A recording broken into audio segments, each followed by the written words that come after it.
All right, we are live. What is up? Welcome to the Real Estate Gene podcast. I've got one of my favorite people on the hook today, and it was hard to get him because he's a busy man, but we got him. John Kitchens, my real estate coach, my friend, changed my life, taught me how to get the right tribe. Welcome, brother.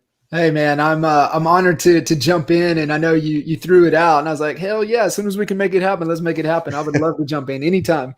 Sweet, man. Well, I appreciate it. What I wanted to do was just, I've had such a great experience once we connected with you, and it's changed my outlook. It's changed the people I hang out with. It's taken the lid off my business and given me a direct path to where I've always wanted to go, but just never had the right guidance to get there.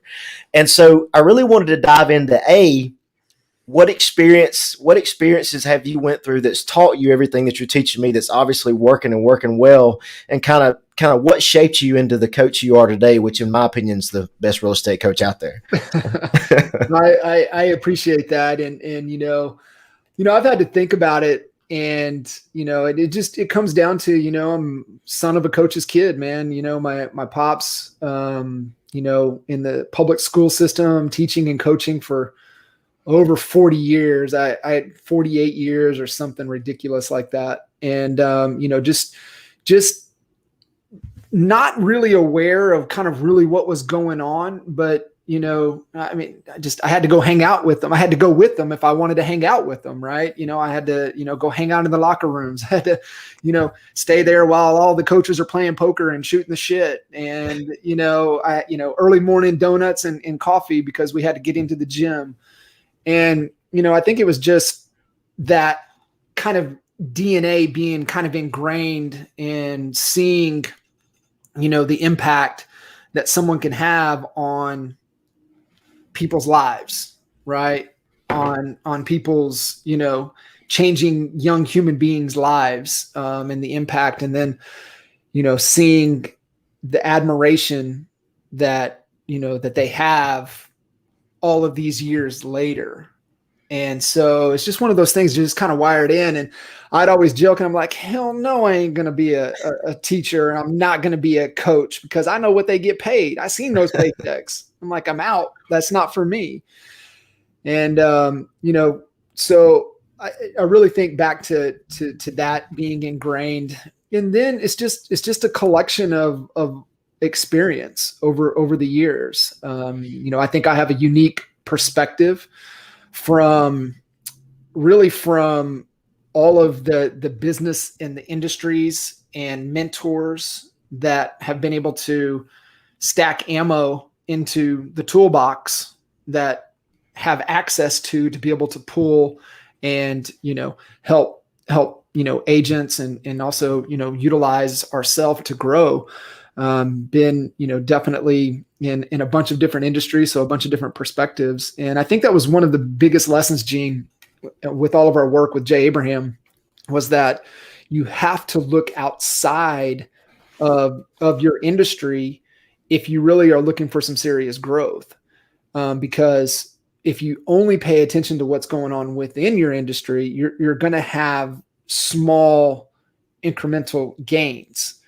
Where the exponential explosion happens is looking outside and what's working and how can you model, right, mm-hmm. and apply to your business so you can have those gains. And, that's for me really bringing those principles and those perspectives into, what we do day in and day out, working with some awesome, people within the real estate space to help them, get clear and really grow their business. So, and with you guys, so I think I heard you and Jay on a podcast one time, and you guys were talking about the money you invested into Jay Abraham and several other guys, and it was a considerable amount of money. And everybody thinks about a coach and they think cost, mm-hmm. and they don't think investment. Mm-hmm. But I think there's a certain place that you have to get mentally to where you've kind of reached your ceiling, and you can grind, but you can only grind so much until you're just out of juice. But as you bring those people in, that investment, 10X's, 20X's, whatever the case may be. And so when I heard that, it was really impactful. And so is there a certain person in that group that you guys kind of reached out that really stood out to you or helped, or was it just a collaborative was just a collab of several of them, or? Yeah, I think a lot of them. I would say Jay Abraham probably had the biggest impact on us. I know he did for me. Just being able to understand there's a difference, right? Being told what to think and then learning how to think. And one of the biggest things that he really did, at least for me, was just like, damn it, just give us the answer. But that doesn't serve us long term. And so it's here's the thought process. Here's how to look at it differently. Here's how to think about it. And then the combination of, okay, hey, this is kind of what I'm being fed or what I'm told or what I'm reading. And here's the framework of how to go through and make decisions. How can I massage these together to move me closer to where I want to be? And I think that's kind of, as you know, kind of my style is, I tend to take a question and turn it back into a question, because I want you to learn how to think and how to process and make decisions. And it's not, forcing my agenda upon you. I'm going to give you the framework. I'm going to give you the models, and how does it apply? That's going to move you closer to where you want to be. And, everybody's definition of freedom is different. And that's the real goal, right, Gene? That's the goal. It isn't to, I just jumped off with Bruce and Lindsay. They were on Expert Mentors, and, they have this big, hairy, audacious goal, that's been the goal for a lot of years. They're going to hit it this year, but, at the end of the day, that's just an outcome. The real goal is to get to freedom. And so what is your definition of freedom? Gene, yours is different than mine, than the people on your team. But what are we building? What are we constructing that is allowing you to move closer to freedom each and every day with proven principles and framework to be able to work within, to be able to get you closer, for you to get you closer to that beach. Yep, exactly. Well, and I think that's the coolest thing. And one of the things I picked up really early in the game talking to you is you always seem to be in a discovery mode, and you coach several teams. I don't know how many, but it's a considerable amount. And within the framework of our team, everybody has different goals, and so I started discovering those goals. And we all have a team goal, but everybody's built differently. And so being able to say, I'm not putting you in this box or putting you in this box, but having the framework to take what you want and turn it into success and know the steps to do that, has been hugely impactful for me and my teammates. So I just thought that was really cool. When you said you turn a question into a question, you seem to always be in discovery mode, but by the time we get done talking in our weekly sessions, I've always got a path. So that's one thing that I've noticed. It's been great, man.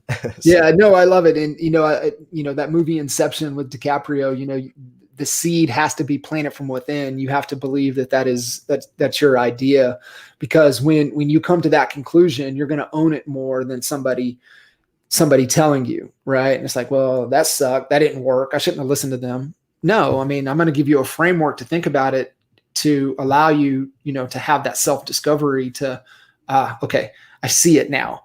Now I can fully get my head around it. I can commit to this. And so really just staying within that framework, within that process. I don't, for me, career-wise, it was definitely, from a systems and process operational side. That's how, I got into the business, into real estate. By default, like a lot of agents, right? They end up with their license by default. And so, that's how I defaulted in. And just because I landed on, an already successful team and already in a successful organization that needed systems and processes to be able to take that next jump to the next couple levels as they were trying to grow. And so being able to have that perspective and then apply it to another market.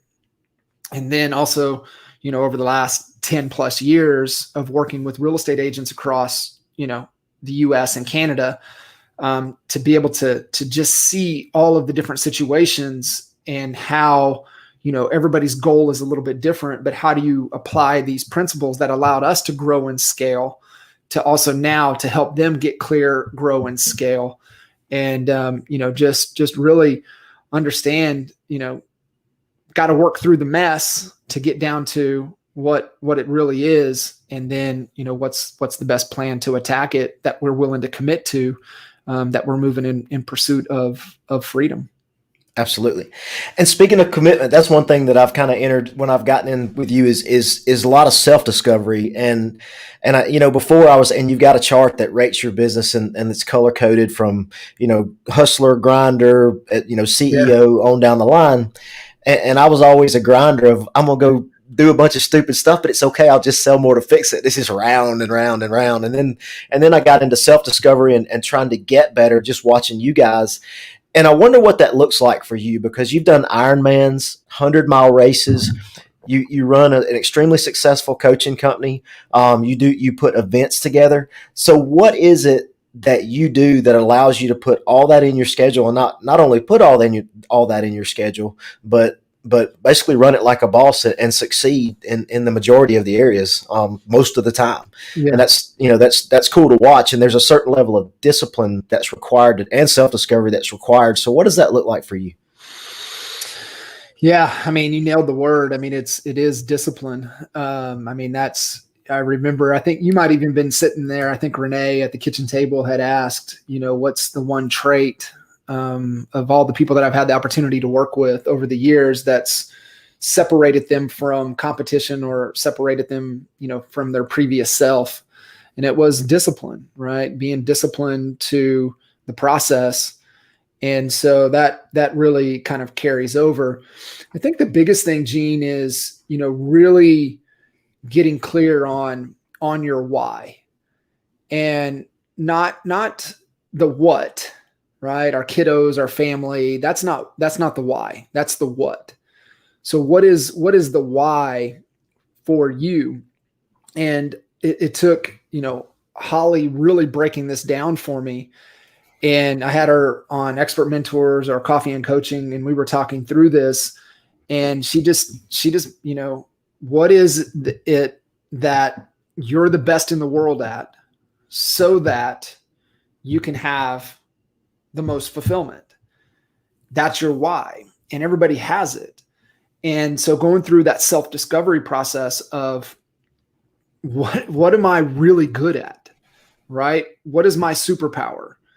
And if you don't know, ask 10 people, 5 people will tell you, 3 will probably uncover what the real truth is.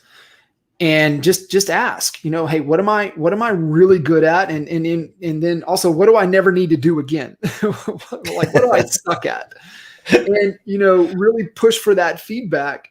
And it, coming back in, for me, it's, inspire and challenge people to think bigger.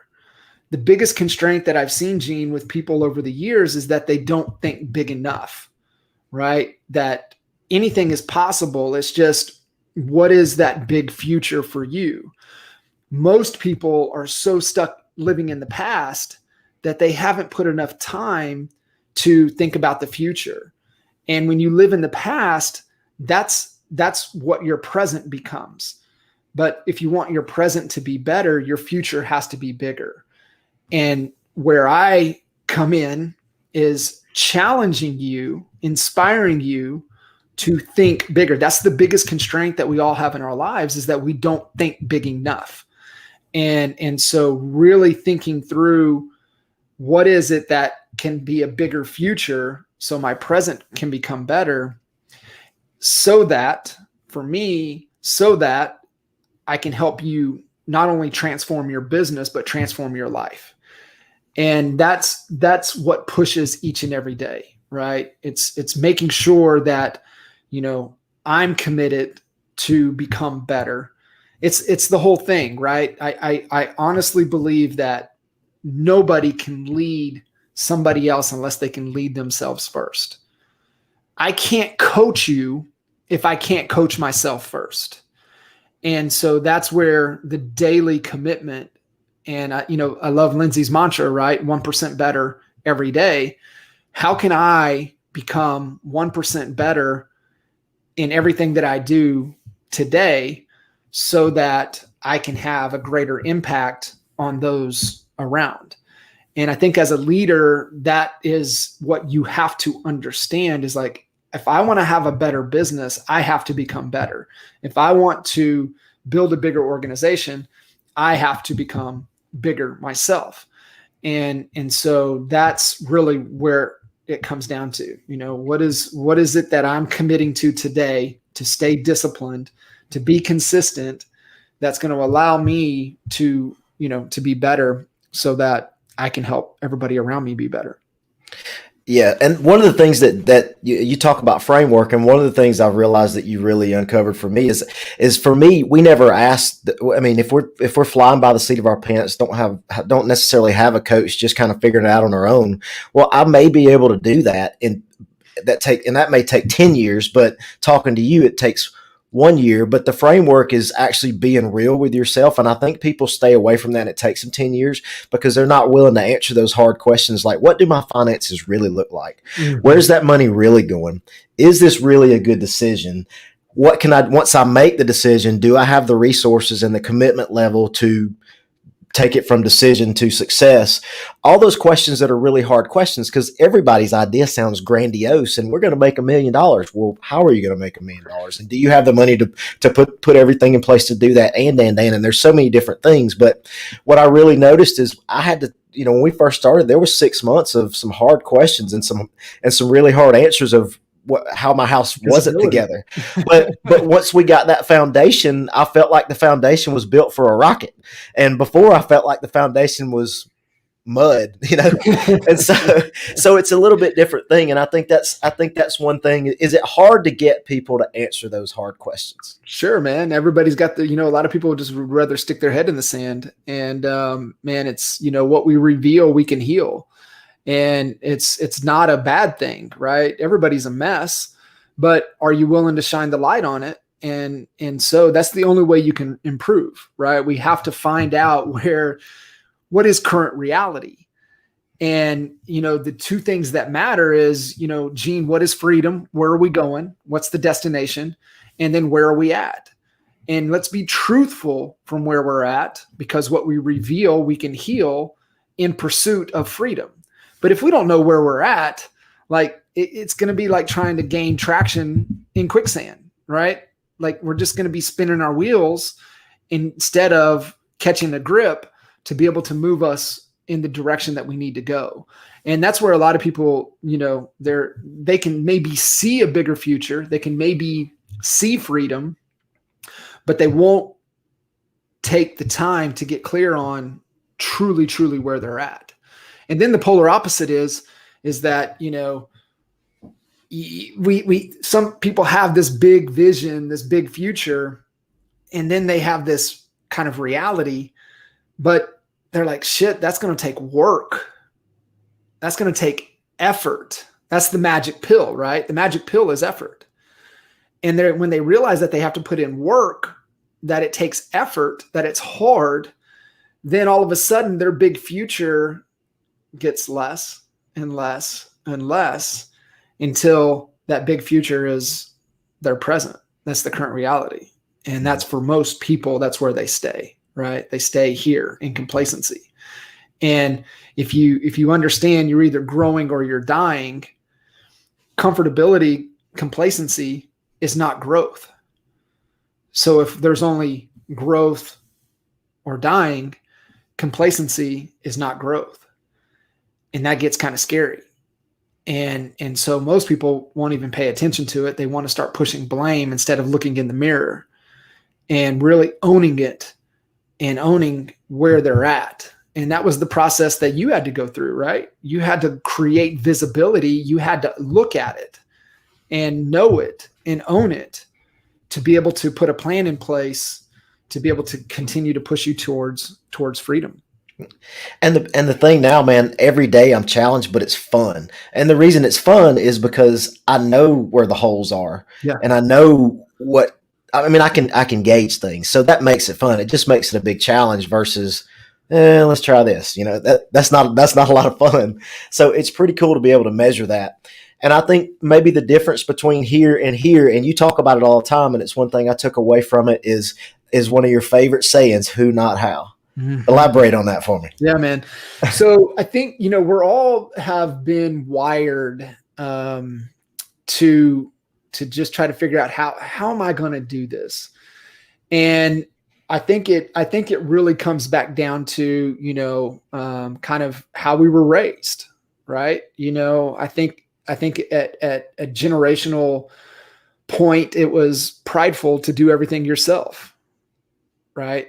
It was prideful, to take care of your yard, right? It was prideful to wash and shine your car. It was prideful to paint your house. It was prideful to do all of these things, when in reality, that slows you down. And it then becomes, the value of who you are, right? The value of your time. And when you realize how valuable your time really is, and then, you look at, well, if I want to accomplish this, you'll never make $1 million doing $10 an hour per work. It's just mathematically impossible. So whatever your goals are, what is your time worth? And what do you need to be allocating your time on to be in pursuit of that?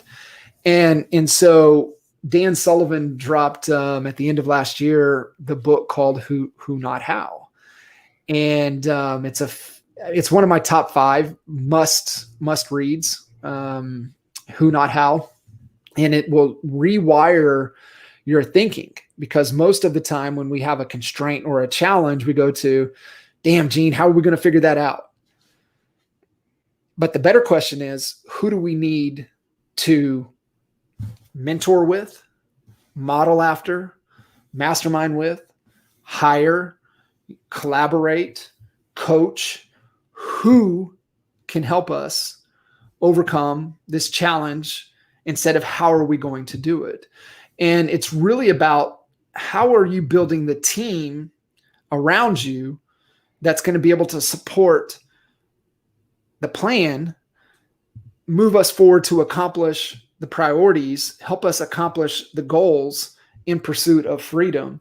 And, where people get hung up, man, is like, man, how am I going to do this? How am I going to do this? Instead of like, who do I need? Who do I need to go get that's going to give me the time? And, I love sharing the example. We had, agent to CEO event, and had, Renee was there, and we were going through this exercise. Renee Velasquez, she's one of our clients. She's a kitchen table member. And she was just really wrestling. And as we were going through the who exercise, she identified the real constraint was not that she needed a who for her business, but she needed a who personally to help her with the kiddos, help her at the house, help her with the family. It's the life team, Gene. It's not just my team on my business, but what does my life team have to look like that's going to help us move closer to freedom? And when you can remove that how barrier, that how we tend to think, then it goes back to right there, right? That's a constraint in our thinking. It's like, how am I going to do this? And that's where most people get paralyzed. They don't take action. And so it's such a powerful, it was a constraint for me. I mean, it was an absolute constraint for me. And, as soon as I read that book, it clicked. And, that's such a powerful lesson. It'll really change your thinking, and you can move so much faster by understanding that concept. Absolutely.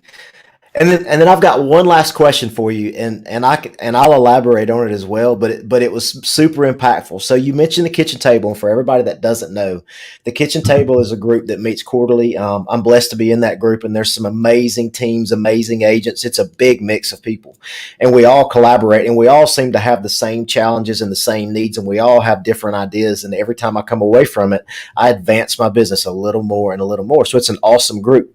So the last kitchen table, you made a shirt, and the shirt said, "Environment is greater than willpower." Yeah.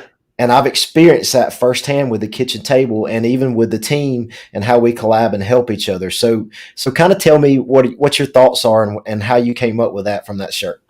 Yeah, so it's a saying that one of our longtime great clients, great human beings, Mr. Brett Jennings, he would always share that, right? Environment is greater than willpower, and so you have to understand a couple things. One, in environment. And so, I believe that there's a sequence and a code to anything in our life. And when you have the right sequence, because all the ingredients are available to us, like we have all of the ingredients. And so it's, do I have the right combination to create this amazing, whatever, this great cake, the most delicious cake you've ever eaten in your life? I could have all of the ingredients, but if I don't have the right combination, I might mess it up. And so the result is the great cake, right? The result is XYZ goal that you may have. Well, if you're not getting your results, it really has to come back down to, what are the actions that I'm taking? How am I behaving? What are my habits? See, if I have disempowering action or no action at all, then that's directly in correlation to my results. I'm like, okay, well, I can buy into that, Gene. Well, what drives my behavior? Well, what drives my behavior and my actions is how I feel. And if I feel disempowered, I'm going to have disempowering behavior, and I'm going to have really poor results.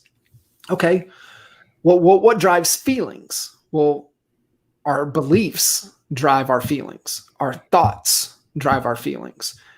And that's all beliefs are, right? It's just a collection of our thoughts. And so how am I thinking? And that's the biggest constraint, right? In anything we do is a constraint in our thinking.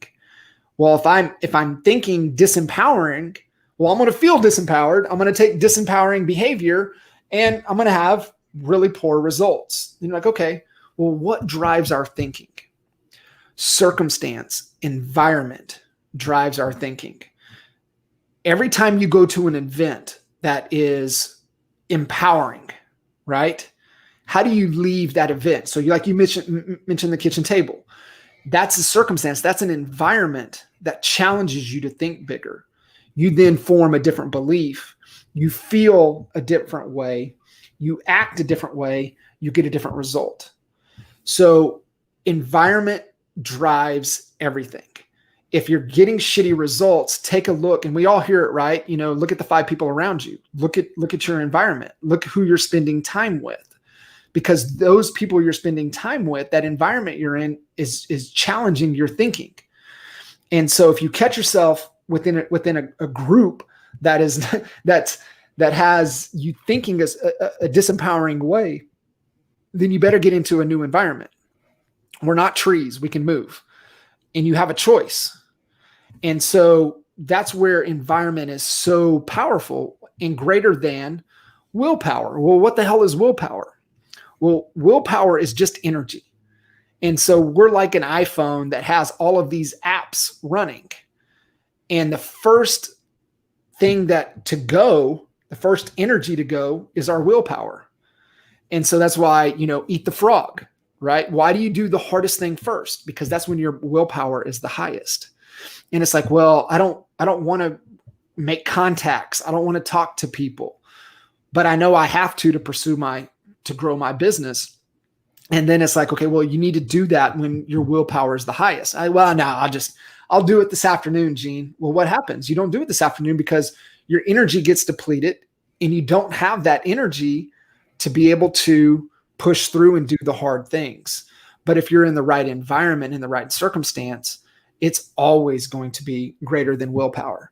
And you can't just depend on that. You can't I'm gonna grind through this. I love Tim Grover's concept on grinding. He's like, if you keep grinding forever, all you're gonna have is dust. But he uses grind to the example of grind is you grind into something that you're trying to form. And he said he uses ice sculpture, right? And ice sculpture starts with just a big block of ice, and you grind it into the sculpture that you're wanting. So that's environment versus will is greater than willpower. Don't depend on willpower. Really pay attention to your environment and your circumstance. If you're not getting the results, you're not in the right tribe. You're not in the right circle. You don't have the right people around you.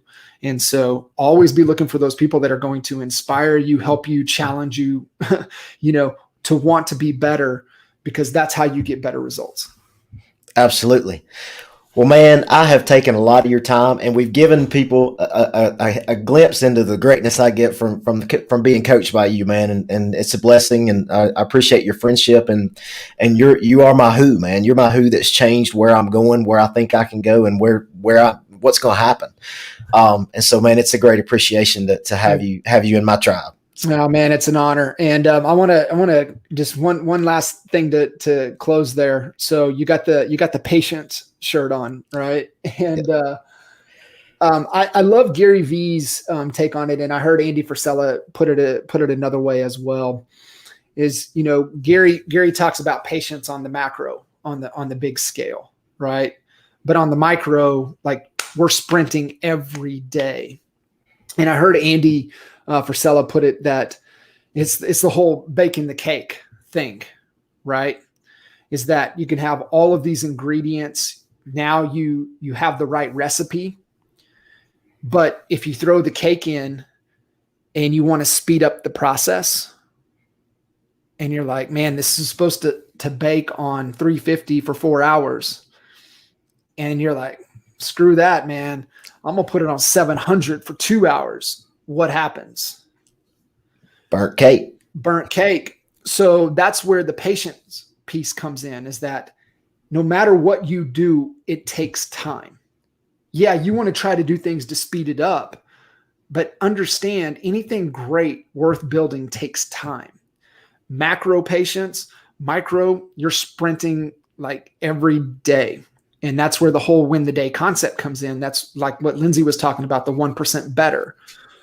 What am I doing to win today that's in pursuit of the big picture that I just got to let the cake bake, right? It takes time. Let it bake. And I don't know. I just wanted to touch on that. You had the patient shirt on, so I had to hit on that. You mentioned Frizz and the win the day. Yep. It's the power list. So every day I got to get these things done so I can circle the win, man. Win the day. It is. That's right, man. Brother. It is. We all have, he talks about slaying monsters, and, we all have, monsters that come in every equity of our life every day. Every day the monsters are showing up. And when they show up, they're small and cute and they're little. And if you let them hang around, that's where they grow up to be big and scary, and they're hard to deal with. And it's just like you said, you had to slay that monster on the financials. You had to, you let it grow up to be big and scary. And I think that's where a lot of agents get into trouble there, right? Because they allow that little monster to come in, and he hangs out for a while, and they don't pay any attention to him. And the next thing they look over there and it's big and scary. And so slay those monsters, every day, and get those wins. Right on. Cool, brother. Man, that's awesome. Thank you for hanging with me today, brother. Anytime. Appreciate you. All right. We'll see you. See you.